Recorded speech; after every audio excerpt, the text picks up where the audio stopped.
After losing my memory, I mistook a hitman for my husband. When he kicked the door in, I was in the shower.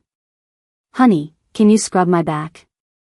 Something hard pressed against my lower back. The man's voice was deep. "It's already locked and loaded, what's there to scrub?" I ran out, blushing. "Geez, you're disgusting." The man looked at the gun in his hand, lost in thought. Lately, my husband has been acting a bit strange. Aside from that time he burst into the bathroom and pressed up against me from behind. He hasn't made a single move since. Oh my God. If I'd known, I wouldn't have played so coy back then.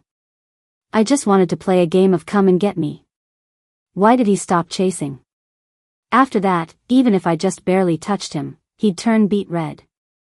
But he absolutely refused to, deliver the goods. One day, I overheard him on the phone with someone. "Her body hasn't recovered yet. I can't make a move. No, I only go after healthy people. That's my bottom line. Don't rush me. Once she's better, I'll naturally make my move." So, that was the reason. A few weeks ago, I was in a car accident. When I woke up, I had amnesia. My husband stayed by my side for several nights, taking meticulous care of me. The doctors and nurses all said I was lucky, and I felt pretty lucky too. After all, not everyone gets a husband who's tall, handsome, and has 8-pack abs. But my husband has been really weird lately. Even when I changed into the latest style of pajamas, he was still extremely restrained. Even when I chased him all the way to the study, even when his pants looked like they were about to explode, he ignored me. But now, I finally heard his answer. It turns out he was still worried that my body hadn't fully recovered. I almost burst into tears. My husband is really a good man. I love him so much. The call ended.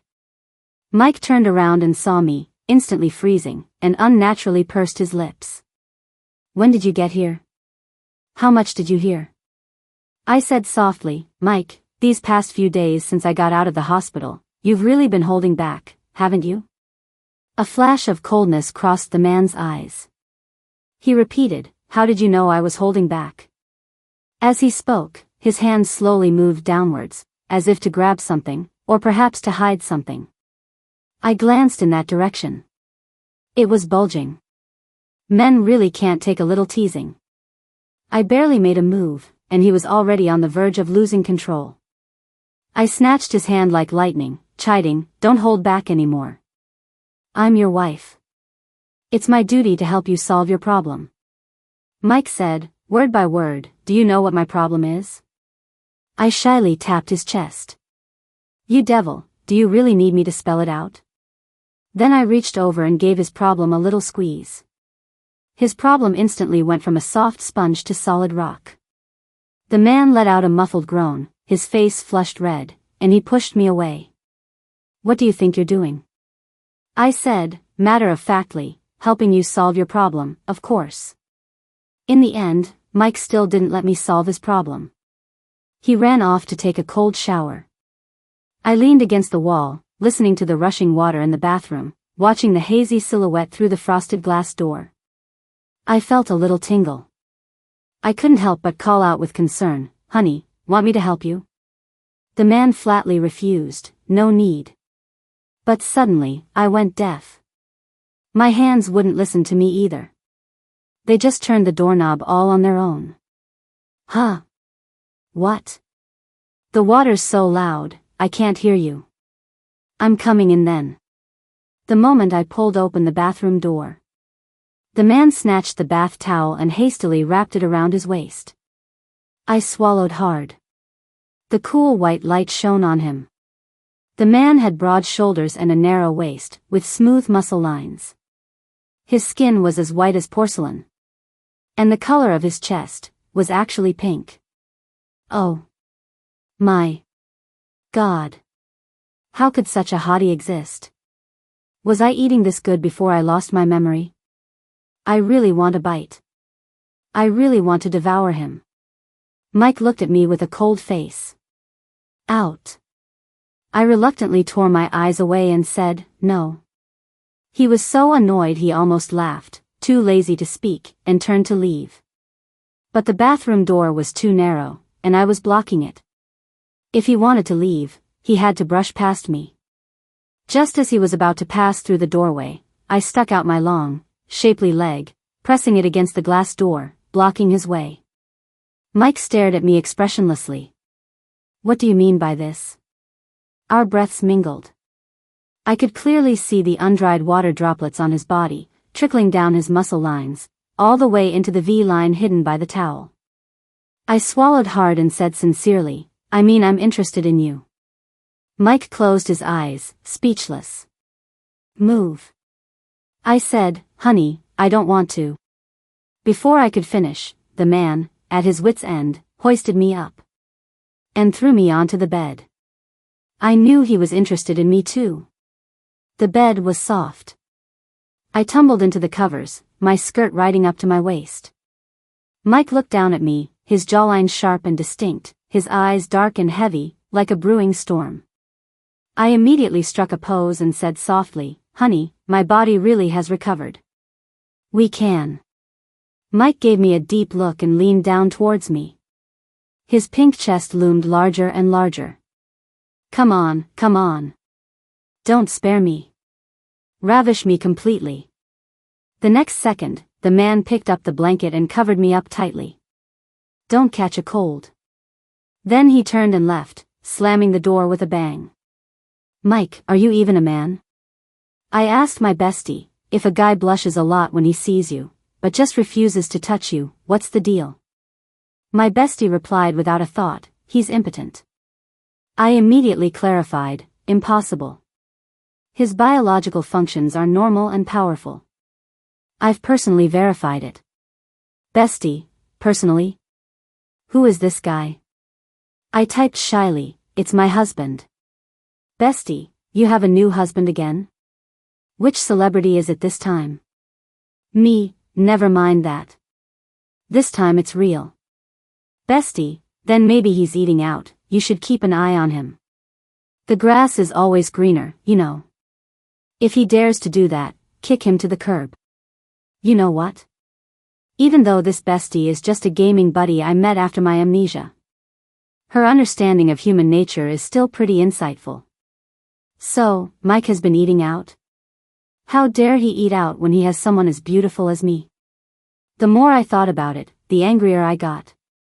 I immediately went to find Mike to settle the score. But I found he had fallen asleep at some point. His phone, of course, wouldn't open. I didn't know the password. However, I found a note in his desk drawer. On the back of the note, in Mike's handwriting. Remember everything she likes. Hit the mark in one go. This note was already yellowed and frayed from being handled so much. I held it, an indescribable feeling welling up inside me. After the car accident, I had forgotten many of my past memories. But someone had seriously written down every little detail about me on paper, stroke by stroke. I don't even remember that I like rough play, but Mike still remembered. And I actually doubted his feelings for me. I'm such an idiot. There was a slight noise behind me. I turned around. Mike was awake, looking at me with his guard up. What are you looking at? The man's voice was deep. I waved the note in my hand. Your incriminating evidence. Mike's expression changed instantly. He flipped out of bed and advanced towards me, step by step. Until he cornered me against the wall. A perfect position for a wall slam. Mike's heartbeat was fast and urgent, deafeningly loud. What did this mean? He was nervous because of me. A man whose heart races for a woman. What is this if not love? I subconsciously glanced down at myself. I was indeed dressed a little sexily today. A low-cut slip dress. No wonder Mike couldn't control himself. Suddenly, I heard his hoarse voice. My incriminating evidence? Tell me, what did you find? As he spoke, he slowly raised his hand, dangerously caressing my neck. As if he could take my breath away at any moment. I pulled his hand down, slowly moving it from my neck. Honey, be brave. I waved the note in my hand and said seriously, "You can't hide the fact that you love me anymore. Why don't we practice for real?" After seeing the note clearly, Mike seemed to breathe a sigh of relief and quickly tried to pull away. But I refused to let go, holding his hand firmly. "Let go." The man's breathing was a bit ragged. In the midst of our struggle, my slip strap conveniently slid off. The man's hand, perfectly placed, took on the role of the strap. The moment our skin touched, Mike froze, his ears bright red, his Adam's apple bobbing unnaturally. "Ouch, you squeezed me too hard," I looked at him innocently. "Honey, how are you going to take responsibility for me?" That night, I finally climbed into Mike's bed. Because I said he bruised my chest. And that I might have a sudden medical emergency during the night. So he had to stay by my side, not leaving for a moment. Mike, helpless, had no choice but to give in. It was late. Mike seemed to be asleep, his breathing light and shallow. But I couldn't sleep. I climbed up and secretly studied his abs, and his firm, pale chest. I must have kissed and nibbled on them often before. That lucky girl, eating so well. When you're starving, you really do hate even your past self. Just as I was trying to pull his pants down a tiny bit, Mike alertly grabbed my wrist. His voice held a warning. "What are you doing?" I said sincerely, "Honey, I think you got hurt too." "I'm helping you check." Mike said coldly, "Sleep properly." Now I wasn't happy. I directly flipped over and sat on top of him. "Is that any way to talk to your wife?" Mike's body was incredibly stiff, and the place I was sitting on was incredibly stiff too. I pushed my luck, forcefully grinding my hips. The man let out a muffled groan, lifted me up by my butt, and squeezed out through gritted teeth. "Rose, we're not in the kind of relationship you think." "What does that mean?"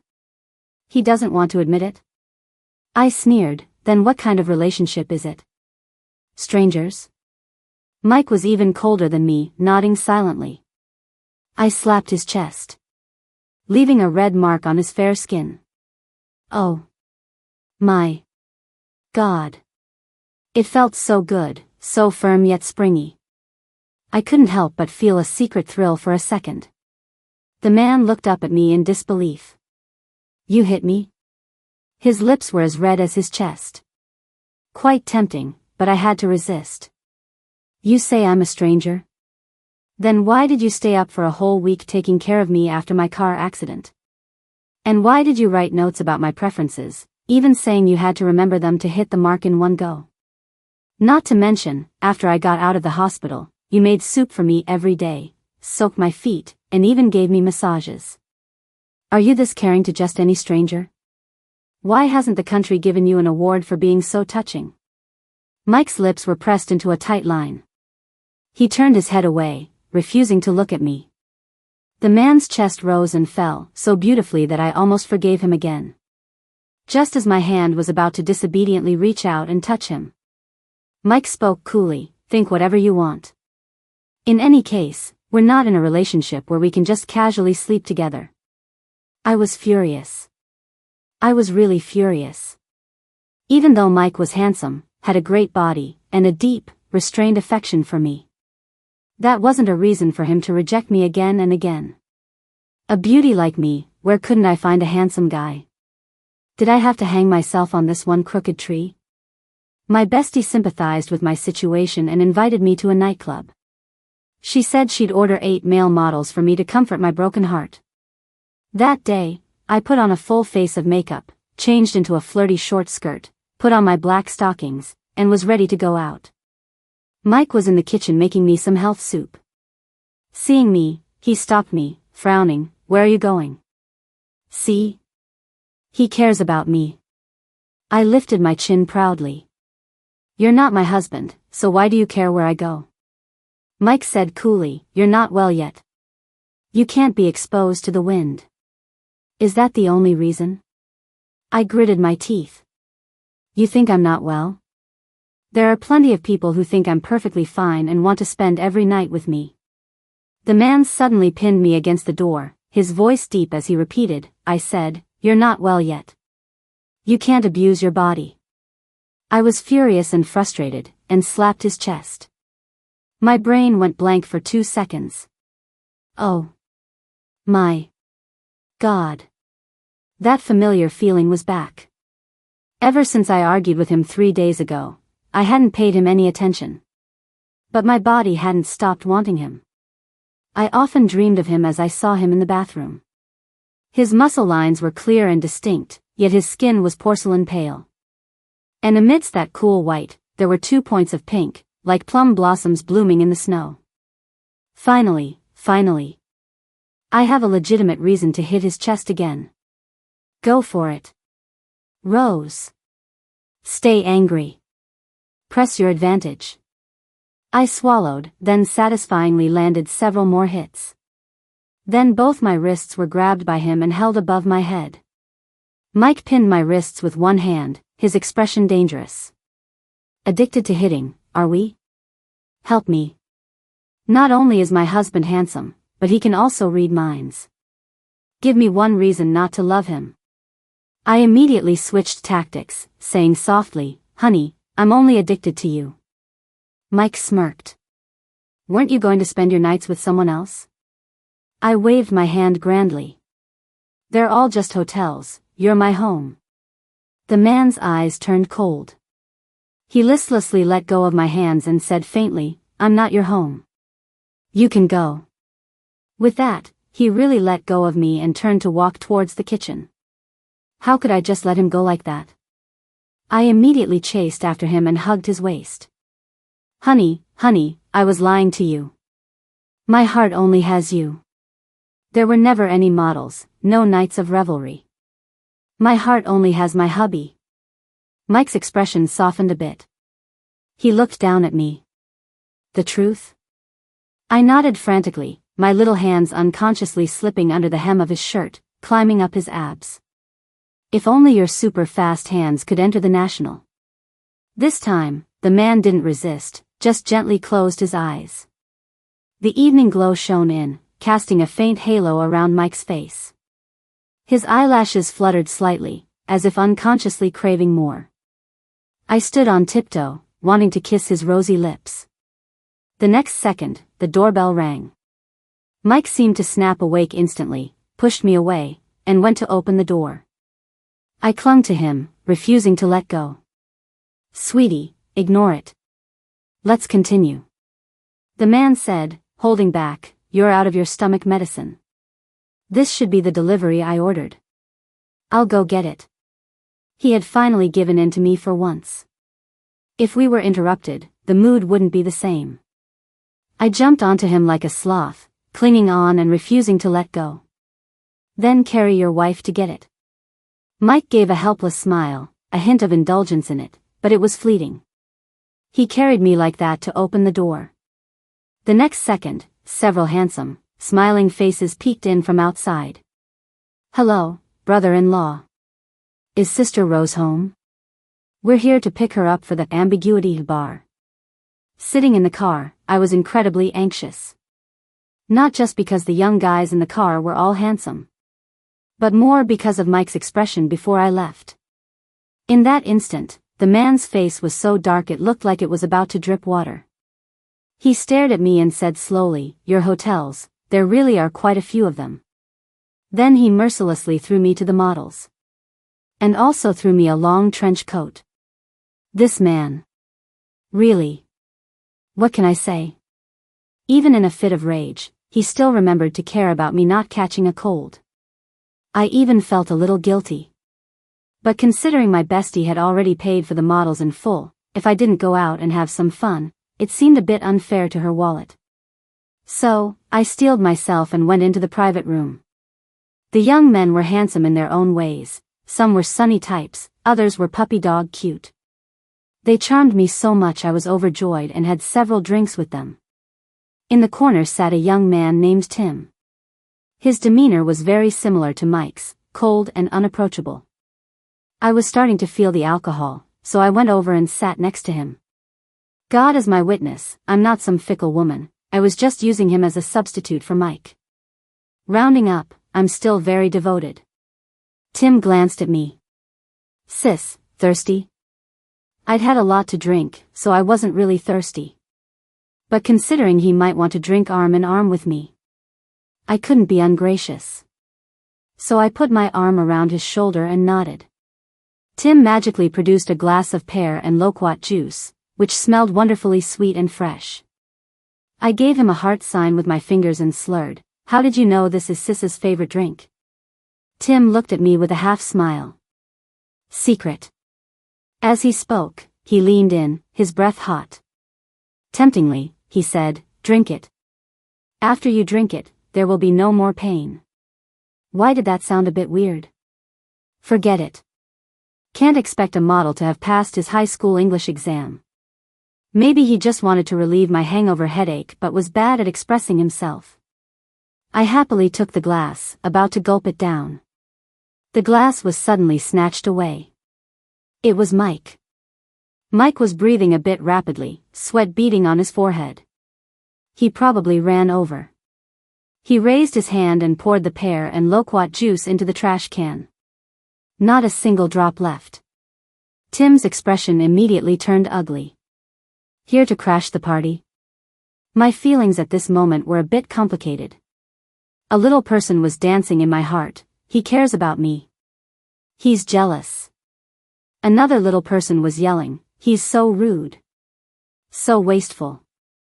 Just as I was struggling with how to react, Mike, without a word, grabbed me and started to leave. Tim leaped up and blocked our way.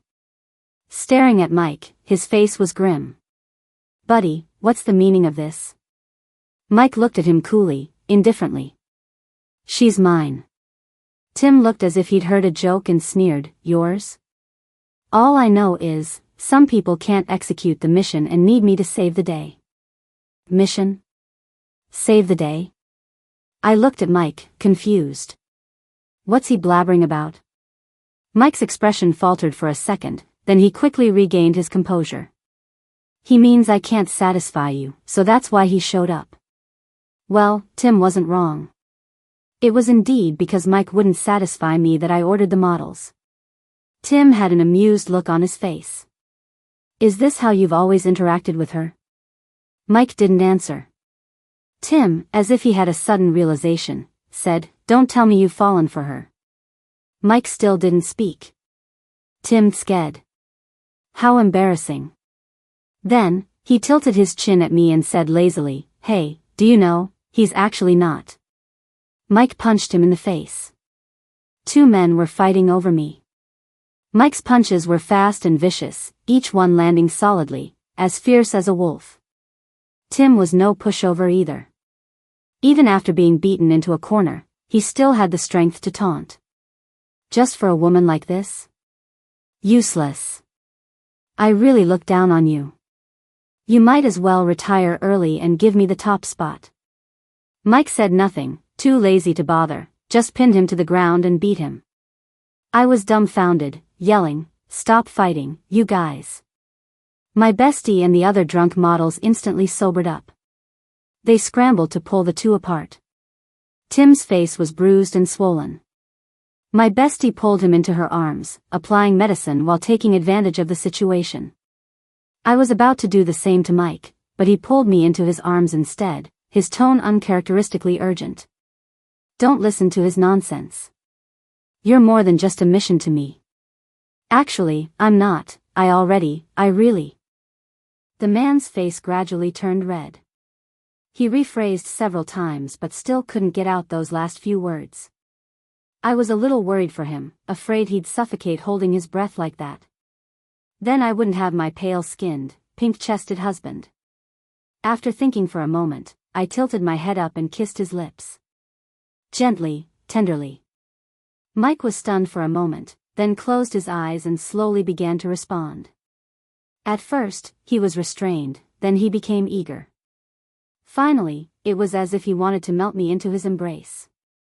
I wrapped my arms around his neck and gently buried my face in the crook of his shoulder. "Honey, you don't have to say it. I understand everything. I am your wife, the person you love. You love me, just like I love you, right?"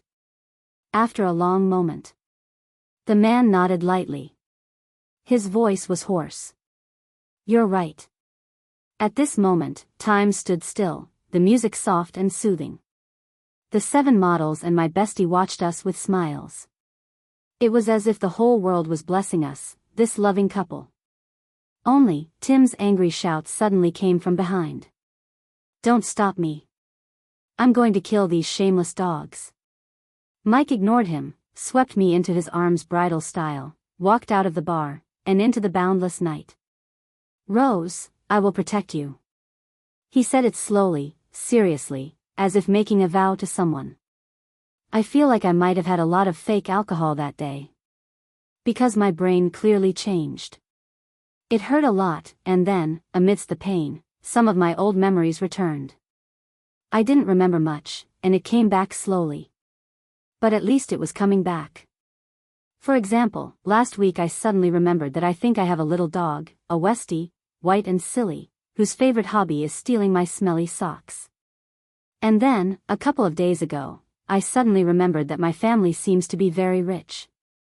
My parents love me very much and said they want to groom me to be their successor.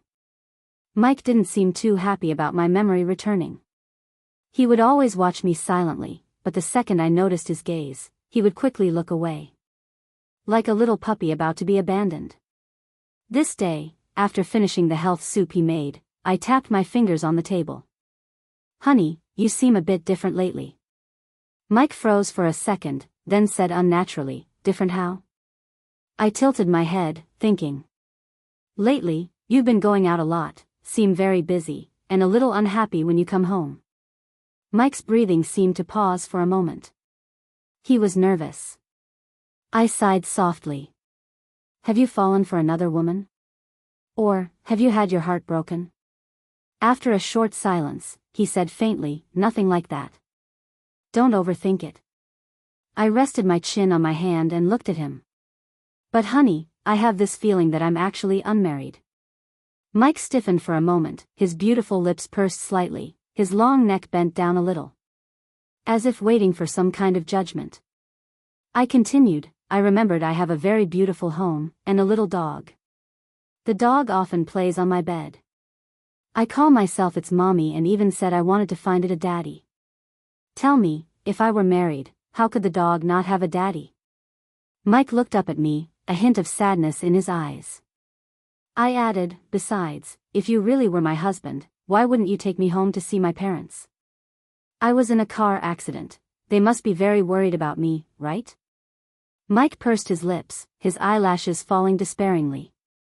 He said in a low voice, since you figured it all out, then we can cast off the shackles of worldly convention. I sat on his lap, coaxing him gently. Honey, can I call you mommy when we play? I really, really want to call you mommy. The man, without a word, got up and walked away. I chased after him, cooing, Mommy, where are you going? The man, without looking back, said, to run you a bath. After a wild time with Mommy. Mike went to the kitchen to cook. I went online to play games with my bestie. My bestie asked me, you really don't care that he lied to you? I played my game lazily and replied lazily, he only lied to me because he loves me too much. He dreams of being my husband. I'm too busy being touched to care about anything else. My bestie was speechless for a moment, then stole my blue buff. I angrily turned on my mic, even close sisters keep clear accounts. If you do that again, watch out or I'll. I didn't finish. My head throbbed. In my memory, it felt like someone else had spoken to me like that. Rose, even close siblings keep clear accounts. If you do that again, I'll. And I had retorted with an unprecedentedly cold tone, if you're not good enough, admit defeat early. Only losers talk trash. The setting sun stretched that person's shadow very long. I ruthlessly stepped on his shadow, walking step by step towards the luxurious, spacious office. Completely ignoring his cold curses from behind. Rose, there will come a moment when you fall from grace. I didn't even look back. To the victor, the loser is no different from an ant on the ground, even a glance is superfluous. I never look back. Moonlight filtered through the gap in the curtains. My vision turned a hazy white. Until my bestie's screeching came through the headset. "Rose, what are you doing? The worthless jungler stole all the lane minions. Did you disconnect?" I blinked, instinctively looking around. This was Mike's and my home. The bed still held a lingering, intimate scent. Those strange images and sounds from before seemed to have never happened. And yet, they were so familiar. Mike took very good care of me. At home, I didn't lift a finger, just ate, drank, took care of my body, and occasionally summoned my beloved consort. My consort has become increasingly proactive lately, with endless tricks up his sleeve, always making this empress beg for mercy before he relents. It's completely turned the tables. But I still wanted to go out and play. Staying at home all day will make you moldy. Helpless, Mike had no choice but to bundle me up tightly and take me out shopping. I complained, "Shouldn't everyone see how beautiful your wife is?" He would coax me, "When I get in touch with. I promise I'll let you walk down the street openly, okay?" I had a gut feeling that the words he swallowed were important. But when I asked again, he wouldn't say. This shopping trip was pretty much the same as before. Extremely safe. Except for a few young ladies who looked at me a couple of extra times and were scared off by Mike's glare. And a few young men who looked at Mike a couple of extra times and were scared off by my glare. Otherwise, nothing happened. It wasn't as terrifying as Mike imagined. The world is very safe. After a satisfying shopping spree, I kind of had to pee. Mike instructed me, "I'll wait for you right outside the restroom." I nodded and then dashed into the bathroom. When I came out, my mask fell off. A classy-looking woman reached out and helped me pick it up. I thanked her profusely. She smiled sweetly and turned to wash her hands. But the moment she saw my face in the mirror, her expression suddenly changed. "Rose?" I paused for a moment. "You know me?" Her expression shifted multiple times. It seemed like she wanted to say something but held back. Finally, she said kindly, "You're alive. Why haven't you come home?" I cautiously asked, "Do you know my family?" The beautiful woman looked at me and said gently, "Your brother misses you very much. If he knew you were alive, he would definitely come looking for you immediately." I instinctively felt something was off. Just as I was about to slip away, she grabbed my wrist. "It's been a while. How about a cup of coffee?" I struggled to shake her off, but her grip was like iron. She was calling someone while forcefully holding on to me. Damn it, bullying me because I'm a patient, huh? Just as I was about to bite her, Mike pulled me out. I didn't even see how he did it, but that classy woman ended up falling into a toilet stall, looking extremely disheveled. I stammered, looking at him, This is the women's restroom." Luckily, there was no one else around. Mike rubbed his forehead and muttered an "excuse me" to the air. Then he grabbed me and ran. The man ran very fast, I had a little trouble keeping up. So he picked me up and carried me on his back, his step so steady he could have run a marathon. I really have to hand it to myself. In such a chaotic moment, I actually found the time to peek down his shirt collar from above. As expected, I saw the beautiful plum blossoms in the snow. Pale skin, pink chest. And beads of sweat slowly trickling down his muscle contours. Pecs, abs, V-line. I'm drooling again. "Mommy." I pressed close to Mike's ear and asked in a cutesy voice, "Mommy, are you trying to elope with me?" But he was unromantic, closing his eyes bitterly. "I don't have the right to elope with you." I gave his lean waist a little squeeze, exasperated. "I say you have the right, so you have the right." At the crossroads, people came and went. The car Mike had called on his phone was taking forever to arrive. He simply stuck out his hand to hail a cab. A taxi headed towards us. But the next second, it was forced to stop by several black cars that appeared out of nowhere. This is a main city road. Passers-by turned their heads to look, murmuring their disapproval. The black cars, oblivious, forced the taxi to stop and then just parked in the middle of the road. A group of men in black got out of the cars and quickly locked onto Mike and me. In a fraction of a second, Mike had me on his back and was running like crazy. Amidst the whooshing sound of air, my heart pounded fast. I yelled, "Be honest, did you sleep with someone else's husband?" Mike didn't know whether to laugh or cry. "I only have you." I asked again, "Then why are you running?" Mike panted, his voice damn sexy, "I'm afraid you'll get hurt." "Oh, is that all?" I struggled down from his back and said calmly. "Mommy, did you know? No matter how awesome the enemy is, as long as we stand among the vast ocean of the people, we are invincible." Mike ignored my cringy speech and instead stepped in front of me, warily watching the approaching men in black. "Rose, when the time comes, you run first." "Run for what?" "This is a busy downtown area, with cameras everywhere. Not to mention the people's eternal love for drama, there are probably hundreds of phones filming us from every angle right now, okay? Also, are those guys in black idiots? Just parking their cars in the middle of a main city road, are they trying to help the traffic police meet their monthly quota?"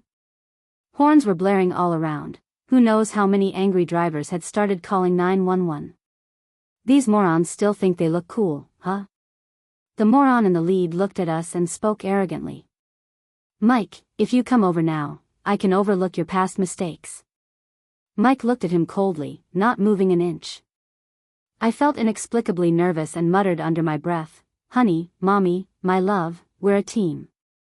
You can't abandon me." Mike didn't look back but accurately grasped my hand. Fingers intertwined. His voice was hoarse. "Between us, only you have the right to abandon me." Someone gently plucked at my heartstrings. My eyes inexplicably welled up. Seriously? In public, why say something like that? Now I feel too embarrassed to act like a shrew. Just kidding, I still have to be a shrew. How can I always let Mike fight my battles for me? I took his hand and stood shoulder to shoulder with him. Then, I looked at the big idiot in black sunglasses across from us. "Nick, I told you that shot they gave you as a baby went to your head, didn't I? What kind of attitude is that to talk to my man? Who do you think you're talking to? Tell your people to get lost, or don't blame me for not being polite." Before I finished speaking, Mike stiffened and slowly turned his head to look at me. "Rose, you." The man in sunglasses opposite us also stiffened. "Sis Rose, you." I proudly tilted my head up. This old lady's memory has pretty much recovered. I even remember where all 18 generations of your ancestors are buried. If you still side with my brother, this old lady will dig up your family graves in minutes. Things got out of hand. The traffic police came. The police came. My parents came too. My parents hugged me, sobbing uncontrollably. Actually, here's what happened. A wealthy family's brother and sister were fighting internally.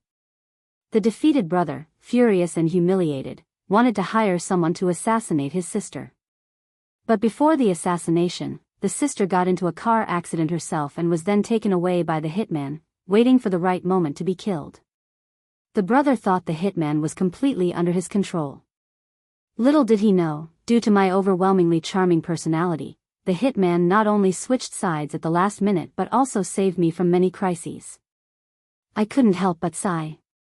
A little empress like me is just like that, I can create miracles wherever I go. As for a shady character like my brother, even with all his scheming, he would still fail because he ran into idiot teammates like Nick. In the corner, my brother squatted dejectedly, while my parents beat him relentlessly. When Dad got tired, Mom took over. When both Mom and Dad got tired, Mike would step in to give them precise massages, ensuring the two powerhouses had unlimited stamina. I drank a glass of fresh, sweet pear and loquat juice and kindly advised, "All right, Mom and Dad, stop hitting him. It's not good to get your hands dirty if you accidentally kill him. No matter what, brother is still my biological brother." My mom, still furious, said, "What biological brother? He's just the illegitimate son your uncle had with his mistress." I kindly gave him a bowl of rice to eat, and he dared to plot against you. He deserves to die. Oh. There's that too. As she spoke, my mom kicked my dad's chair hard. How are we dealing with this? State your position quickly. My dad immediately said, send him abroad, send him abroad. My mom's eyebrows shot up. That's it? My dad hurriedly added, to Myanmar, to Myanmar. Only then did my mom regain her dignified composure and nod reservedly. His female secretary, and Nick, in short, all those audacious participants, deal with all of them. In the corner, my brother let out a terrified howl, kneeling at my feet, crying uncontrollably, Sister, sister, spare brother this time, I beg you, sister. Mike kicked him away. Oh right, Mike. Ever since I announced my memory had returned and my parents arrived on the scene. He had been standing silently behind me, like an inconspicuous background fixture. Only I knew that beneath his calm exterior, there was a turbulent undercurrent of fear and unease. After Myanmar-bound bro was dragged away, my parents finally noticed Mike. And this is? I quickly said, this is my beloved. My mom looked pleased. He's good looking. You have better taste than your mom. My dad looked like he wanted to object but didn't dare, his face clearly saying, my precious little darling has been snatched by a pig that's just slightly better looking. My mom kicked his chair again, signaling him to hurry up and state his opinion. Only then did my dad reluctantly speak, you're that hitman? Mike's back tensed, his face a little pale. Yes. I yelled, Dad. My dad glared at me, clutching his chest and feigning weakness. What, why are you so loud? I'm about to have a heart attack. I was about to criticize him further, but Mike tugged my arm. His voice was hoarse and low. I did wrong and am willing to take full responsibility. I got a little anxious. What did you do wrong? A gentleman is judged by his actions, not his intentions. You protected me from beginning to end. Not only did you not harm me, but you even fattened me up by several pounds. You absolutely. Rose, my mom interrupted me, then turned to stare at Mike, her tone authoritative, you're willing to do anything? Mike's lips pressed into a tight line as he nodded. My mom said faintly, then your punishment is to be Rose's bodyguard for life. If she's in danger, you're the first one in. If you die, she still can't die. Mike suddenly looked up, incredulous. Is that all? I added, and a lifetime as my beloved consort. My mom also said, a lifetime as her beloved. I continued, a lifetime as mommy. I quickly corrected myself, a lifetime of oh my, mommy. This day, the moon hung over the willow branches. When I heard the sound of water in the bathroom, I suddenly went deaf again. Ignoring all resistance, I pushed Mike down into the bathtub. The tips of the man's hair were wet, water droplets slid down his face, past his neck, past his collarbone, past his abs. And then were eaten by me. The man let out a muffled groan, instinctively wanting to pull my hair. But in the next second, afraid of hurting me, he just dodged. And I smiled slyly, pressing forward relentlessly. Mommy, open your eyes and look at me. Who am I? I want to hear you call my name. That porcelain-like body gradually turned red. Like the fiery clouds outside the French windows. So enchanting. Utterly irresistible. Rose is truly a very bad person. Always wanting the abstinent to fall, the self-control to lose control. But thankfully, Mike never disappoints Rose. Epilogue. Rose recovered all her memories. So those past events were no longer remembered only by Mike. The car accident scene was not their first meeting.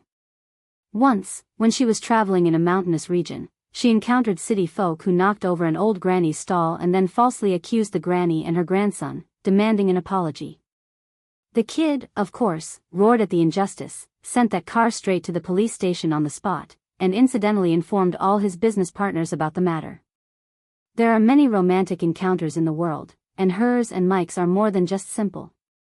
The little girl who stood with arms akimbo in front of the grandmother and grandson over a decade ago slowly grew up. She grew into a formidable presence in the business world, and then at some point, withered into a dying victim at a car crash scene.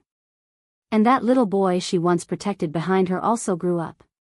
Grew up to have his own standards of judgment, enough to extend a helping hand at that moment, rather than a killing hand. Those nights spent by the hospital bed, tirelessly caring for her. It would even make an atheist want to pray to heaven. Can you let her wake up? Later, she finally opened her eyes and called him honey right away. Honey this, honey that. She complained that Mike was too cold. But she didn't know how much self-control Mike needed to overcome his own instincts. Later, when Rose regained her memory, Mike felt a twinge of fear. Afraid of losing her, even more afraid that she would despise him. But she smiled slyly and started calling him mommy again. Mommy this, mommy that. Mike could never do anything about her. The water rippled. The girl in the bathtub fell asleep, exhausted. But her hands still restlessly held on to him. Mike bent down, picked her up, gently dried her off, and gently placed her on the bed. He kissed her forehead preciously. Sleep, little empress. I am willing to be your subject for life. Willingly and gladly.